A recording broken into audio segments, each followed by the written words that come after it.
What's up, guys? It's your host, Daniel Buyaba, and we're back with another podcast. And let's get straight to it, man. The NBA playoffs, round one has finally ended. And it's this, what is it called? The semifinals, basically. Semifinals for the East and West playoffs. I'm so sick that last episode I forgot to do my predictions for the Nuggets and Wolves series because that series ended before every other series. So I'm sick about that. I couldn't get my predictions out, and it's already been 2 games in, and the Wolves are up 2-0. And I'm completely surprised because I had the Nuggets in 6. And now, do I think the Nuggets are going to win 4 straight now that they're down 2-0? No, but the series isn't over.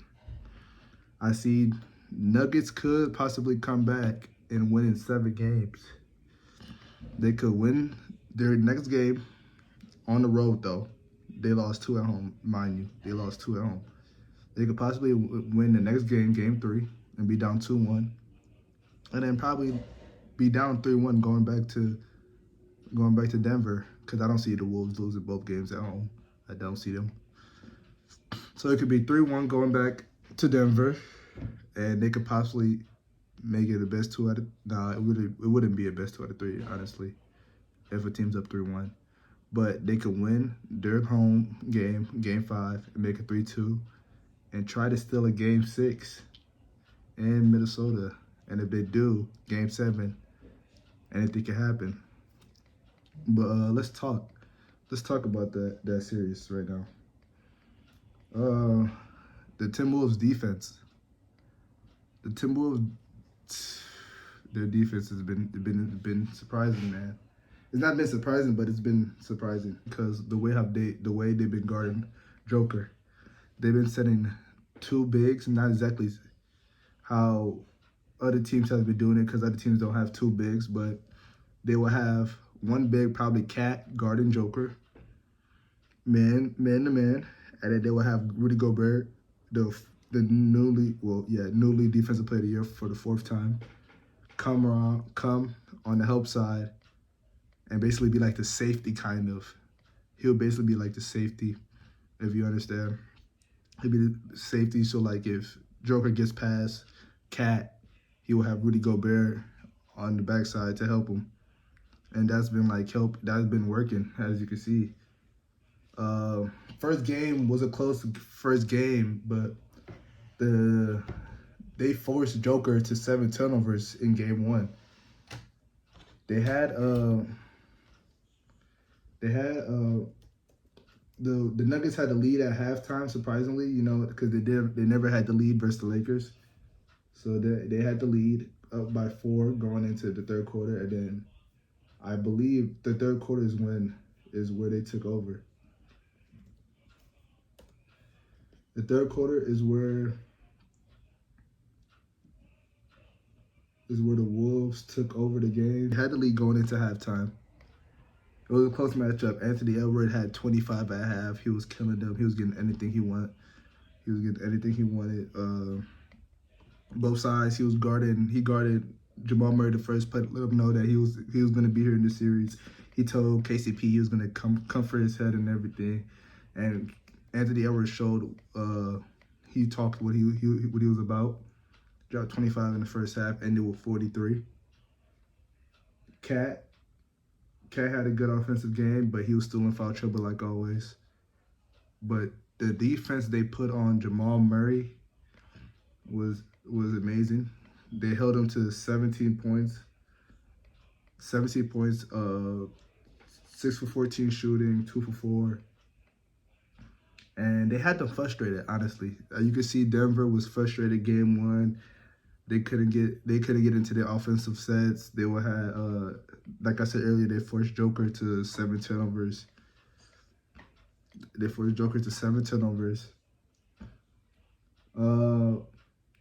It could have went both ways the way it ended. It's just the Wolves made clutch baskets. Naz Reid stepped up in the 4th quarter. I believe he had 12 or 14 in the 4th quarter. He had clutch shots, tip-ins, threes, So it was just the little things. Nuggets had key turnovers at the end, and they ended up losing the game won by 7. Now game 2, that was a beating. That they lost by 26. They lost the game in the second quarter. In the first quarter, they were down by 8. They cut the lead to 4. And the second quarter, they lost the quarter by 18. It was 33-15. Cat had an amazing game inside and outside. He had 27 and 12, 3 for 5 for shooting. Rudy Gobert, mind you, did not play due to his fiance having a kid. So you would think the Nuggets would take advantage. Joker would take advantage because it's one big. It's one big, not the 2 bigs that they usually play in their starting lineup. Joker couldn't do nothing mindful. He had 16 points, and 16 points is not going to get you a win. He had his 16 rebounds, 8 assists, but that wasn't enough. Jamal Murray shot 3 for 18. 0 for 4 from the threes. Only had 8 points. Like, come on, Jamal. You can't. You're a 20 point per game scorer, and you have 8 points in the playoff game. Michael Porter 1 for 7 at home from the 3-point line. Like, Michael Porter is their shooter. He's having an off game. So if Joker basically had an off game. Porter and Murray, the big 3, had an off game. There's no way they're winning. There's no way they're winning that game. Anthony Edwards had 27 points. Shot the ball amazing, but McDaniels and Alexander Walker, Anthony Edwards, the defense they played on Jamal Murray was amazing. They didn't let him get to a spot. They had him frustrated. You know, they had the whole team frustrated. Mike Malone was yelling at the referees. Jamal Murray was yelling at the referees, throwing up signals at the referee, throwing towels, throwing heating pads at the referees. He got fined $100K for that. People wanted him suspended, but I'm happy he didn't get suspended because it's a playoffs game. You can't suspend him for that. You can't be quick to cause for a suspension. But the Nuggets, they're in a tough spot because they're going back. They're going to Minnesota down 2-0 as the defending champs. And Minnesota fans are going to be ready for them. Minnesota fans are going to be ready for Jamal. Jamal Murray has to step up this game because he's the enemy target number 1. Like, they saw what he did. All those antics he showed. So they're gonna be gunning for him. Joker knows he has to be better. Michael Porter knows he has to be better. The whole starting 5 has to be better because the Nuggets realistically don't have a bench for real that will come up big.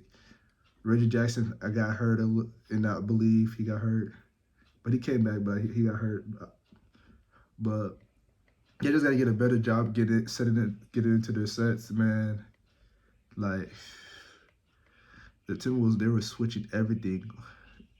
If it wasn't Ant guarding Murray, they switched it. They had McDaniels guarding Murray. If McDaniels wasn't guarding Murray, they had Alexander guarding Murray.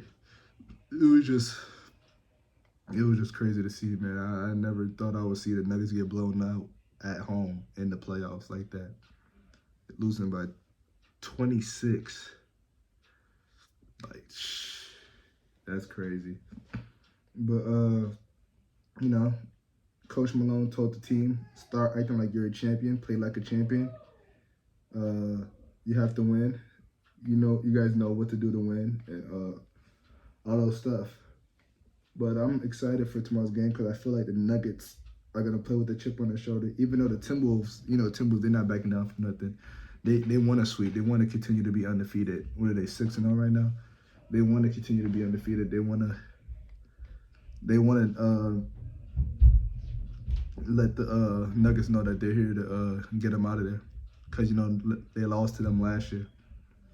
But, yeah, shout out to Joker. Joker got MVP. He wasn't too excited. He was excited, but he didn't really care because they're down 2-0. He said, like, I wish I didn't win it because the year I didn't win, we won a championship. So, he made a joke about it. But we'll see the heart of the champion of the Nuggets, what they will do, what they're going to do next game, and how they're going to get back. how they're gonna get back. So like, yep, that's all it for that series. We could talk New York Knicks and Pacers. That's an interesting series. That's 2-0 New York, and I couldn't make any predictions because I film once a week. So like the series came too fast. But I had Knicks in 6, but now I'm thinking Knicks in 5 after the series. Like I wouldn't be surprised if the Knicks end up winning in 5 because I feel like the Pacers can't close games. Pacers were up double digits in both of the games. Pacers were up. Oh well, yeah, both games they were up double digits, I believe.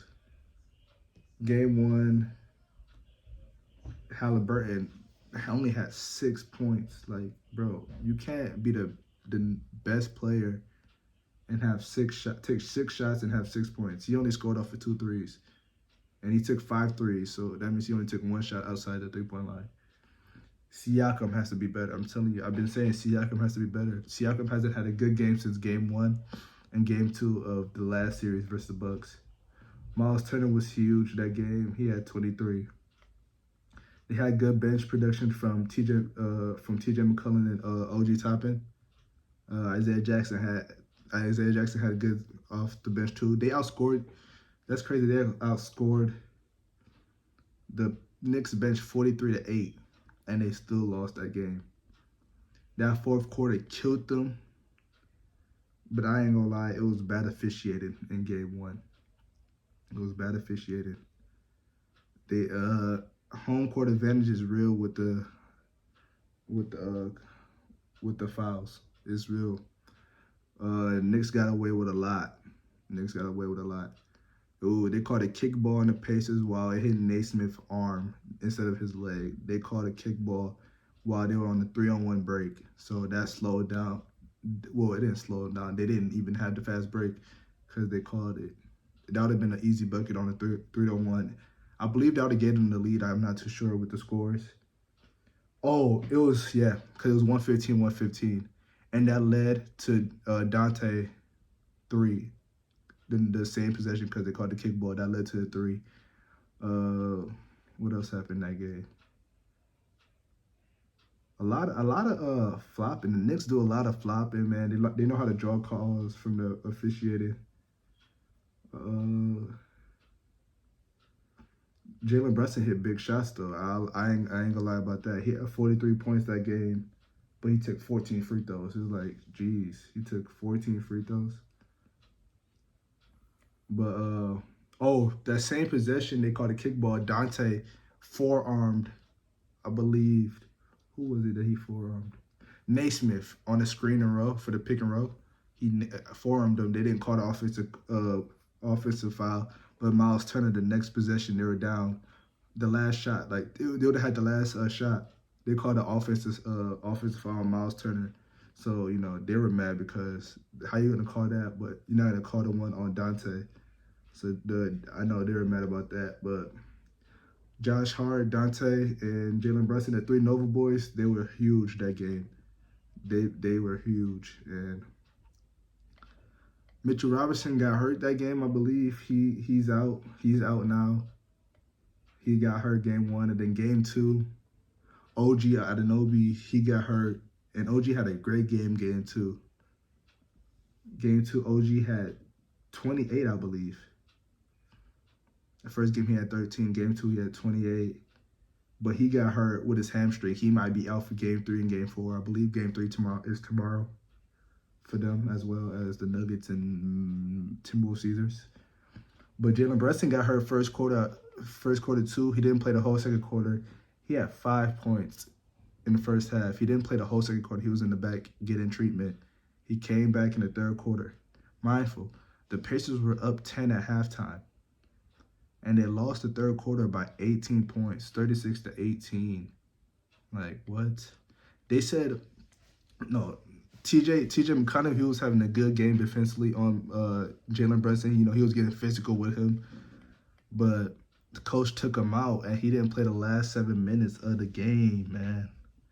They had Andrew Nembhard. Andrew Nembhard was food. He was food to Jalen Brunson. He was food. Jalen Brunson was killing him. Jalen Brunson's footwork is so amazing. Like, he was killing Nembhard with the footwork. But they took out TJ because of offensively. He couldn't do anything offensive wise. Let's check how much he had. Yeah, he had 10 points. He had 10 points, 12 assists, a plus 10 on the court. While Neymar had minus 20. Neymar had minus 21 points. Like, come on, bro. They should have kept McConnell in.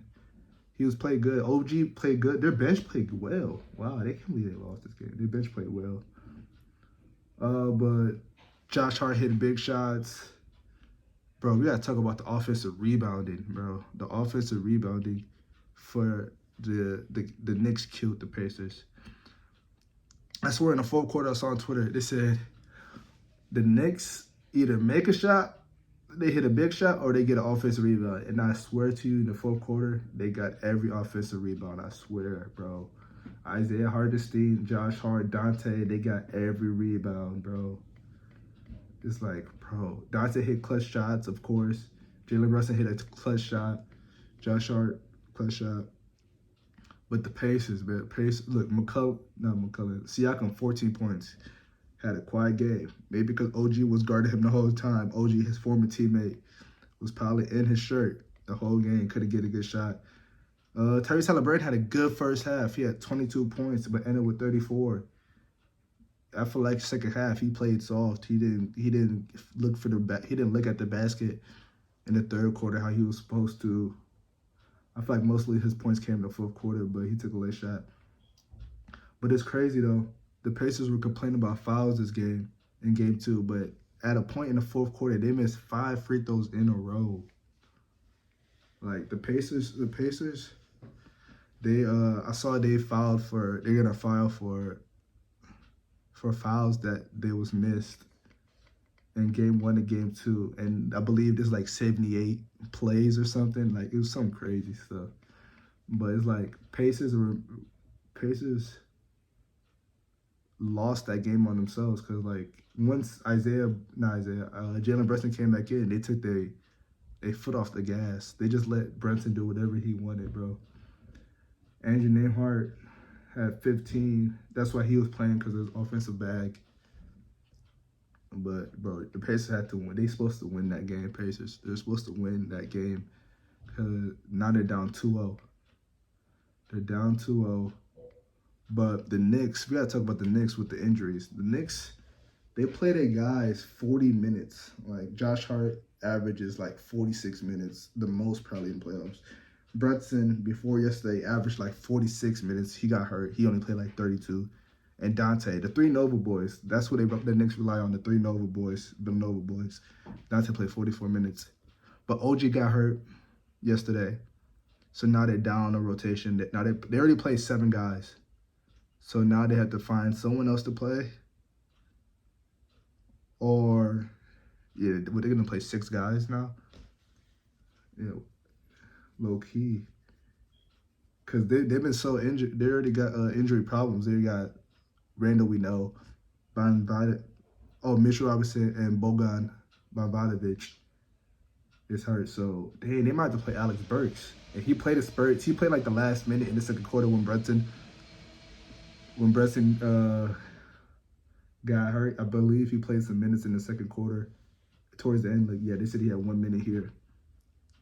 But Knicks got to get healthy, bro, because the Knicks, if they come away to win the series, they got to see the Celtics or the Celtics or Cavs, but we're probably going to see Celtics. And they're not going to beat the Celtics or have a chance to beat the Celtics with a 6-man rotation.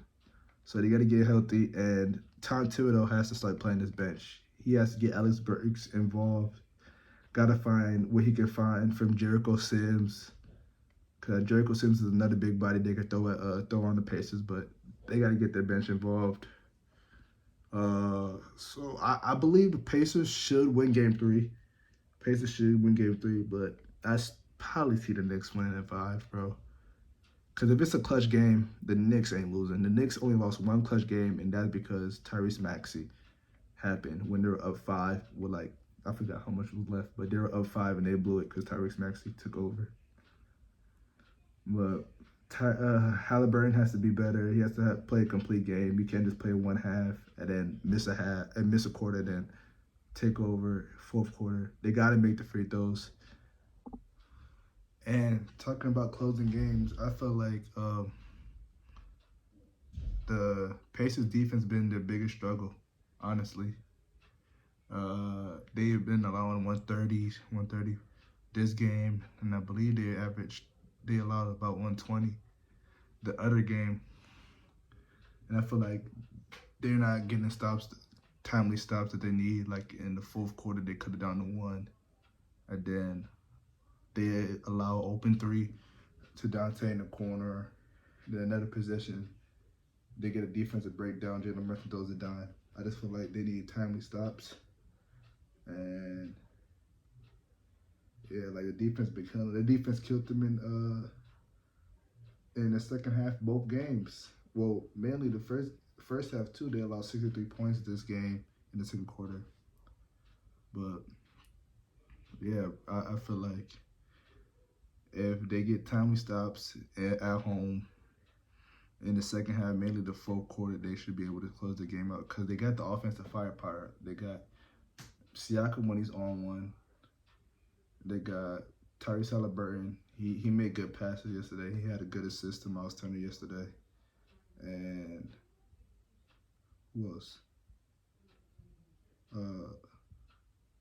Miles Turner, he had a rough game yesterday, but he's an offensive threat because he can stretch the floor out. Like the Knicks, they were playing a drop on him game 1. I think game 2, they kind of adjusted from that because I seen him taking bad shots. But yeah, bro, because the Knicks, the way they were playing defense, their defense is there, but yeah, how they were playing drop on the Pacers. I mean, on the Pacers, they gave the 3 open for Miles Turner. So I feel like they just gotta keep running the pick and rolls. Siakam and pick and pops actually. Siakam and Tyrese, and then Tyrese and Miles Turner Tyrese runs pick and pops with both of them to get Siakam involved, get Turner involved, and they should be able to win game 3. That's how they'll win game 3. But I still think Knicks will win in 5. Oh, I gotta talk about with the refs. The refs allowed Josh Hart to push Halliburton because if you didn't know, the coach got ejected because the coach was mad about missed calls.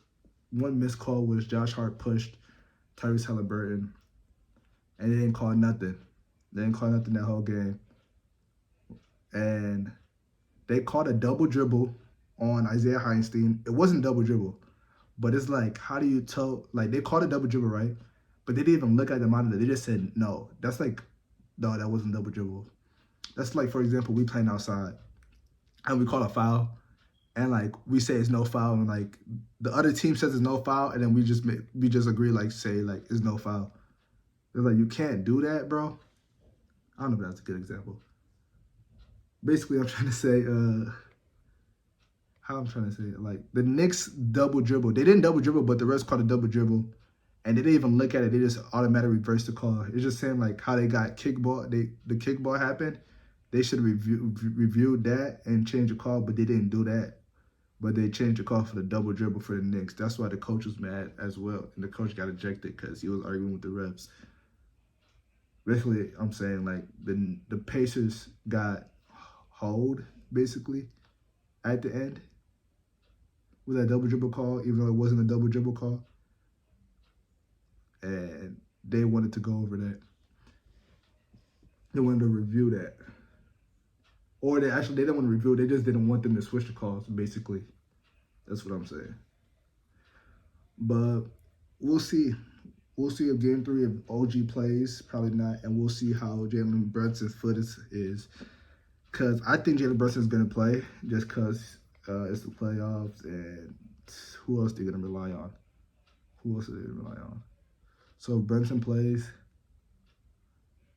he's going to play about 40 minutes on a bad foot. And we'll see how long they last with that. But let's talk Boston Celtics and Cavaliers series. Boston Celtics are up 1-0. They won game 1 by like 20 points. And they won that game. They ran away with that game in basically you could say in the fourth quarter, third quarter. Jason Tatum doesn't even need to score 20 points, and they still come up by 20 points. It's so crazy. Jason Tatum had 18 points, 0 for 5 from 3, 7 for 19, and 11 rebounds, 5 assists. At a point, Jason Tatum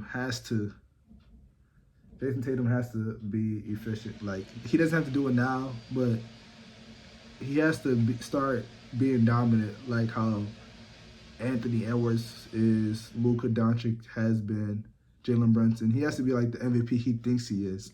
He can't be having 18 points in a playoff game and consider him to be the best player in the world. Even though the Celtics are stacked with the best starting five, like he had Jalen Brown to have 32 points, 4 for 6 to threes. He had Derek White to have 25, 7 for 12 to 3. Like, he has the help he needs. So I see why they're not really worried about him, but I feel like it's concerning how Brunson, not home, I keep saying this nigga name is Brunson. But I can see why people are saying like they need Tatum to start taking over games, but it's kind of hard to when you're up 20 points and they like at a point I seen they have 4 guys looking at Jason Tatum. And they have Peyton Pritchard open for the 3. So, like, of course, Jason Tatum's going to make the open pass and hit Peyton Pritchard. But there's not really just nothing much to say with the Celtics right now. They've been dominating every game. The only game they lost to was the Heat having the best shooting night. But we could talk about Donovan Mitchell. Mitchell and the Cleveland Cavaliers end up winning that series in 7 versus the Magic. Kind of surprising. That game should have never went 7. They won that series. Donovan Mitchell had, I believe, 39 points that game, 50 in game 6, and they lost the game. He had 50, but won the game he had 39. Mitchell had 33 versus the Cavs. Shot the ball 25 times. He has to. I feel like they don't have a secondary scorer. Darius Garland isn't the point guard I thought he was, the scorer I thought he was. 6 for 15, 2 for 8 shooting, minus 19 on the court, 5 assists. Like, you're not scoring 20 points and then you're not getting at least 8 assists. It's like Darius Garland has to be better. I don't know it's not, I don't know. I've been saying him and Mitchell doesn't fit, but it's like, dang, bro. Karis LeVert 4 points after having a big game in game 7. It's like they need Jared Allen back for sure, but I don't think this series is a competition. I wish the Celtics had the killer instinct because they should really win the series in 4. But I feel like the Cavs are going to steal a game or 2. But I really think it should be Celtics in 5, honestly. Let's talk about my favorite series. Thunder versus Mavericks. That's my favorite series.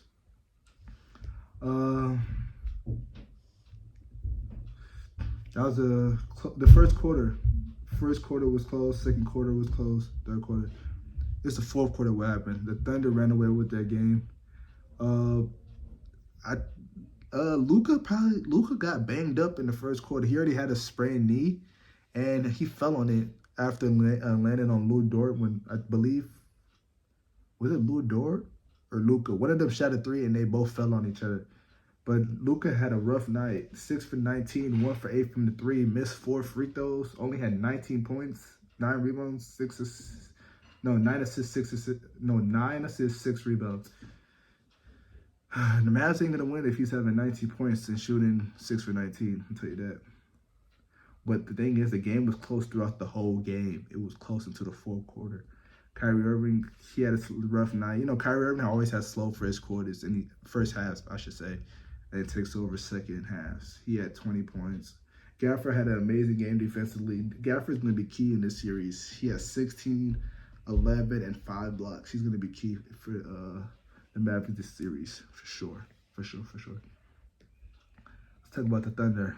My team, I picked for them to win the series in 7, but I'm scared if it goes 7, Luka might go nuts in Game 7. So, but it's at Thunder, and that's gonna be a great environment. But Thunder in 7.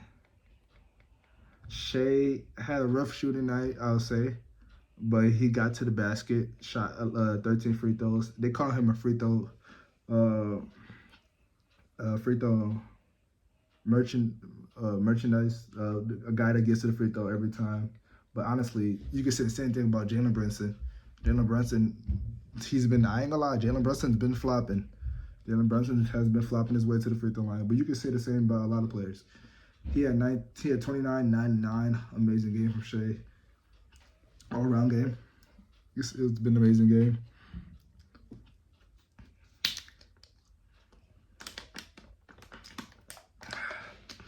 Shaq 19 points. Shaq 19 and 7. Great game from Shaq. 19 and 7. Shaq, he could play inside out. I just love Shaq's game, bro. He's amazing. He can play inside out. He can shoot the 3 well. He could. I feel like he can pass well. He just doesn't have to do it, but I know he can pass the ball well. He got second place at Rookie of the Year votes, and shout out to Victor. Victor won unanimous Rookie of the Year. I had him winning, but I didn't think it was gonna be unanimous because I thought they would love Shaq because Shaq made it to the playoffs, and I'm kind of mad that Shai, I call him Shai, Shai Gilgeous only had 14 first place votes for MVP. Like, MVP doesn't make no sense no more. How does he only have 14 votes? You be the 10th seed last year, be the youngest starting 5, now to be in the 1st seed, having the best record in the West, and only get 14 or 15 votes. Like, come on, bro. That is crazy. He should have won MVP. He had a better season. He averaged 30 points. That's 3rd in the NBA. Had the most 30-point games with 51, I believe. Shot the best in field goal percentage as rookies. He had 55, not rookies, as a guard, 55%. And he led the league in steals. Like, come on, bro. He should have won MVP. I'm very disappointed in the NBA voters. I should be a voter, even though my vote wouldn't have mattered since a lot of people gave Joker the votes. But we gotta talk about the Thunder defense as well. J-Dub's amazing, bro. He had a quiet game offensively into the fourth quarter. He took over. I don't think he missed a shot in the 4th quarter. He ended with 18. At a point, he had 2 points that he shot. He was shooting the ball terrible. But Case and Wallace, Aaron Wiggins, Isaiah Jones, the other Jalen Williams, the bench players were key defensively. Lou Dort, good defensive player. Like, they were switching on Luka, getting Luka frustrated, playing the passing lanes very well. They saw where Luka was trying to hit the big man Daniel. They were jumping the gun, and they were playing amazing defense, I would say, on the Mavericks. But I feel like this series is still going to be a good one. I feel like Mavericks probably going to take game 2. This series is going to go back and forth. 1-1, 2-1, 2-2, 2-3, all that, etc., when it goes 7. Hopefully, Luka has a better game. Luka needs to get better, and we need Luka to be the Luka. But I feel like this is going to be the best series because this series is going 7, and this is my favorite series for sure. But we got to talk about Aaron Wiggins, 16 points off the bench, 3 threes, 5 for 7 shooting. Like, come on. Simple plays. Like I'm saying, role players shoot better, play better at home. So we're gonna see Tim Hardaway. Tim Hardaway first game back with the Mavericks. We're gonna see him shoot the ball way better when they go back to Dallas. Derek Lively's gonna have a better game. Josh Green didn't have a bad game shooting wise. He shot 3 for 8 from threes, had 11 points, but he was a -20 on the court. It was like Luka -21. Derek Jones, he was playing Shai Gilgeous a weird way. He was guarding Shai like as if Shai shoots the 3. Shai, whatever you call him. Shai doesn't really necessarily shoot the 3, but he was guarding him up tight, like a no catch, no help on him, like he shoots the 3. So it was kind of confusing way to guard Shea. But they're going to adjust. They're going to make some adjustments for sure. And I feel like that's going to be a good series. Let's talk. Let's transition to Champions League. We had 2 good games this past days. With Tottenham versus PSG. I'm so happy Tottenham beat PSG. I'm so happy. I'm so happy about that game. Aggregate was 2-0. Tottenham won. First game it was 1-0. Right? 1-0 first game. Second game 1-1. No. Oh, I'm tripping. I'm not paying attention. Hold on. First game 1-0. They scored the 34th minute, I believe. Second game 1-0 against Tottenham. And it's just PSG just missing shots, man. PSG missing opportunities. I never seen so much teams hit the crossbar as I seen PSG did. PSG had so much opportunities. PSG had the possession 70% of the game. 30 shot attempts. 12 corners kicks.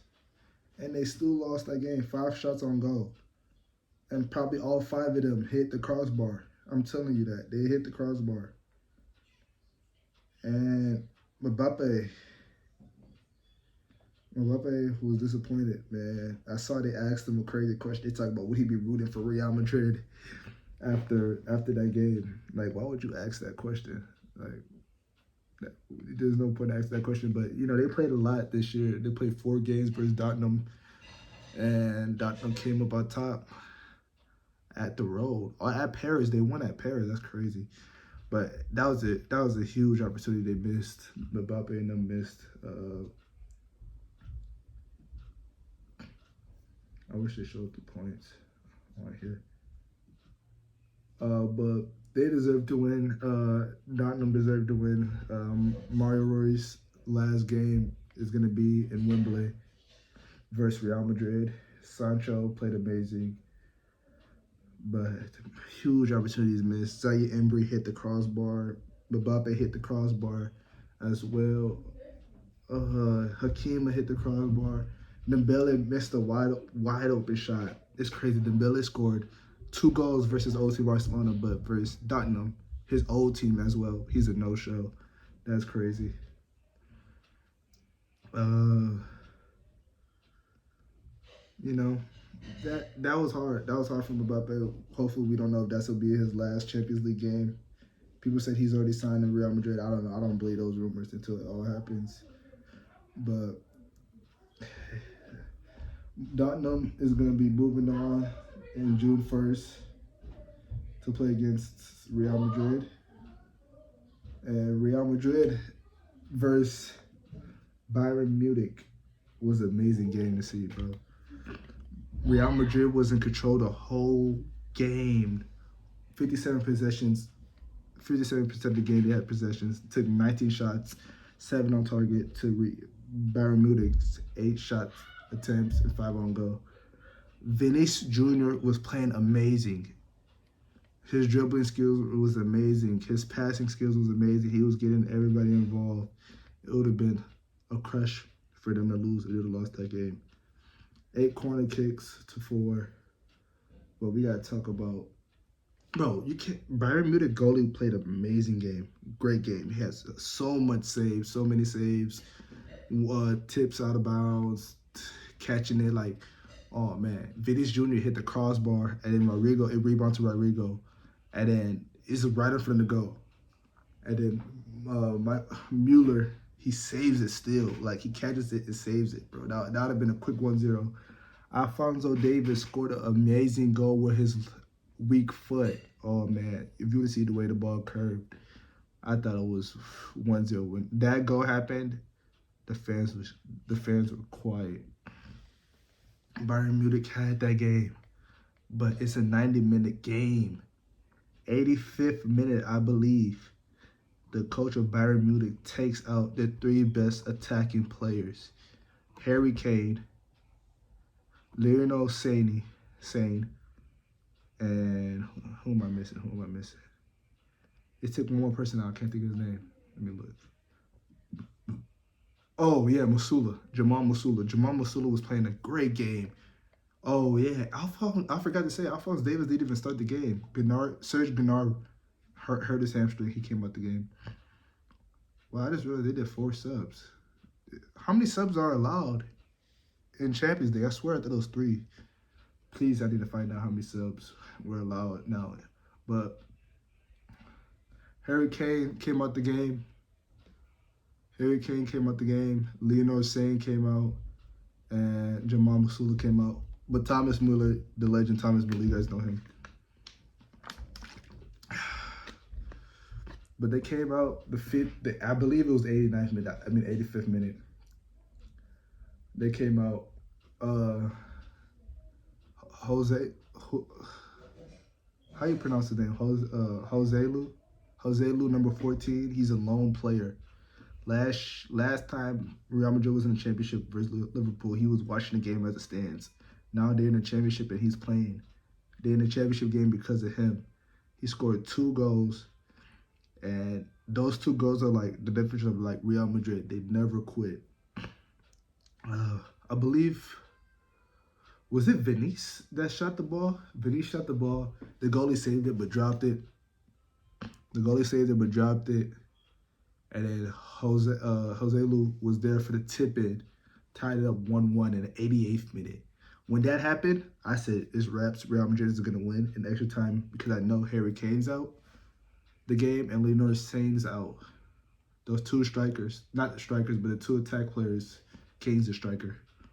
But I knew it was like, bro, it's bad. Because I'm confused. Why would the coach take him out anyways? The coach took him out early. Like, that was a mistake. He didn't know, like, who was he playing, bro? They scored that. Then the 90th minute, the first minute of the 90th minute, you know how you get extra time? They had 9-minute extra time. The first minute, I believe it was Mendy that had the assist. They thought it was offsides. Mendy had the assist to Joselu again. And Joselu scored 2-1. BayernMunich is down 2-1. Everybody on the bench mouth dropped. They looked at VAR to check if the goal was good. The goal ended up being good. The whole team ran on the field. It was crazy to watch. Toni Kroos, the legend Toni Kroos. How old is he now, bro? He has to be up at, he's 34. 34 years old. He's played an amazing game. Passes were amazing. He was getting everybody involved. Him and Vinicius played an amazing game. Rodrigo missed point-blank goals. Rodrigo missed goals. Bellingham wasn't a no-show, but he wasn't really involved, I could say. But Toni Kroos played an amazing game. Danny Carvajal played an amazing game. Their goalie played an amazing game, too. They're crazy. The goalie was their 3rd string coming into the season. As we know, Cortez, he just recovering from an ACL injury. But he's been the 3rd string, and he's already made it all the way up to the 1st string. So we're going to see a situation next year, how they're going to play and how he's going to get involved. But he played well. Luka Modric, he came in. He played an amazing defense at the end. It was the 80th, 85, 87th range. It was right there, down 1-0 still. BayernMunich, we're on a 3-on-1 break. Luka Modric, 30, I believe he's like 38. He's on his last legs. He's on his last legs with Madrid. He comes from the opposite side, and he runs, and he stops the 3-on-1 break. And he's 38 years old. He stops the 3-on-1 break, and he stopped it. He stopped the 3-on-1 break, and they came down, scored their 2 goals.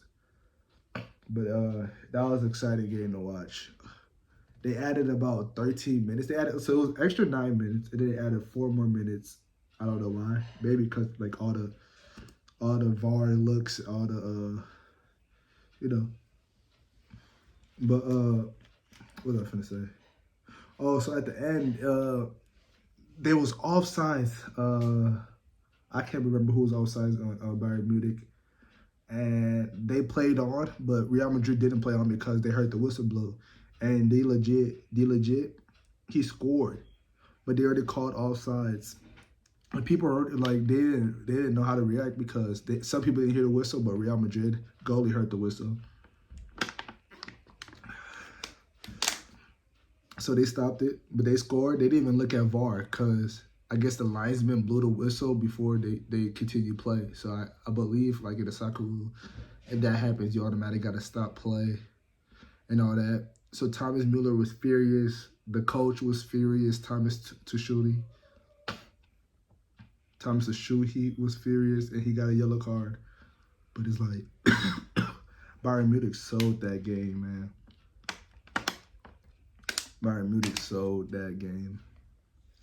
It's crazy how Real Madrid, they never quit. Like, this happened like plenty of times, like when they were down, but they always, last second, they always get the extra goals. I remember Thomas Müller said this is the second time this happened with him with Real Madrid, how the offside rules affected Real Madrid and not Bayern Munich, and he's mad about that. But as soon as Leroy Sané came out for Kim Min-jae, I said Real Madrid might end up winning this game, bro. I said it. But I can't wait for the championship game. It's in Wimbledon, the best stadium for championship games in England. June 1st. Tottenham versus Real Madrid. That's Jude Bellingham's former team. So he's playing his former team in the championship. And he's from England. So he's playing them at home in his national home arena. So his press for that week is going to be amazing because his family's going to be at the game. So his PR, they're going to make sure he's involved in a lot of talks that week. And he has to play better, honestly. Now, I feel like he hasn't been playing up to par as he usually do. But it got to suck for Harry Kane. Harry Kane was going to go back. He was going to go back home because he left England. He left the England team, Tottenham Spurs. So he's going to go back to Wimbledon, play at his home stadium because he's from England too. He's from England too. He's going to play in his championship game because he never won a championship. He never won a Premier League, never won a Euro or a World Cup with England, and he never won a Champions League with Tottenham Spurs or now Bayern Munich. And this year, for the first time, they don't win the Germans League. Bayern Munich, they always win the Germans League, but when Harry Kane comes, they don't win. So, like, he may be cursed, bro. But he was going to have an opportunity to play against their rivals, Tottenham, in a championship game, a rematch of 2013's finals, where Bayern Munich had won that championship. It would have been another rematch at Wimbledon. Like, that would have been crazy history. If that would have happened, that would have been crazy history. And Harry Kane would have had the opportunity to play for a championship. But, you know, that didn't happen. But Harry Kane's going to get another opportunity with the Euros, playing with the Euros this summer with England and Germany. And they have a good chance of winning because they have a solid squad. I like their squad. Jude Bellingham and Harry Kane would be teammates. But we could also talk about Vinicius Jr. Ballon d'Or, having the Ballon d'Or. If he wins this Champions League, I'm pretty sure he gets it. He's had an amazing season coming back from injury. After that U.S. basketball tour, you know how he was at every basketball game in the U.S. He comes back and wins Champions League and then get a Ballon d'Or. That would be crazy. And he's probably going to win Copa America or Brazil. He's probably going to win that.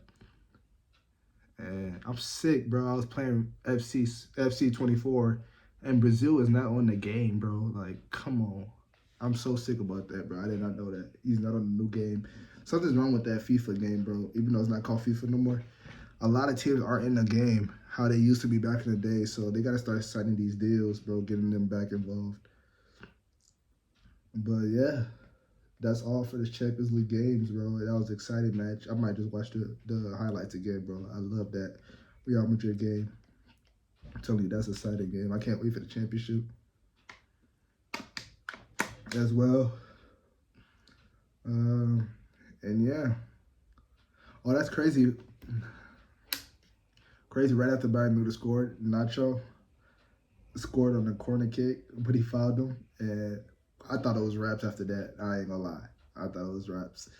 I thought Real Madrid wasn't gonna win, but something about Madrid, bro. I was texting my friend. I was telling her, I was like, something about Madrid. They gonna figure a way to win. But that'll be all for this episode. It was probably a quick episode. Just talked playoffs, talked Real Madrid.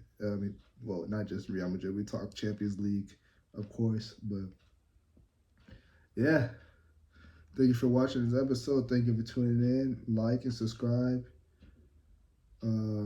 Twitter and Instagram is gonna be in the bio, and that'll be it. Thank you.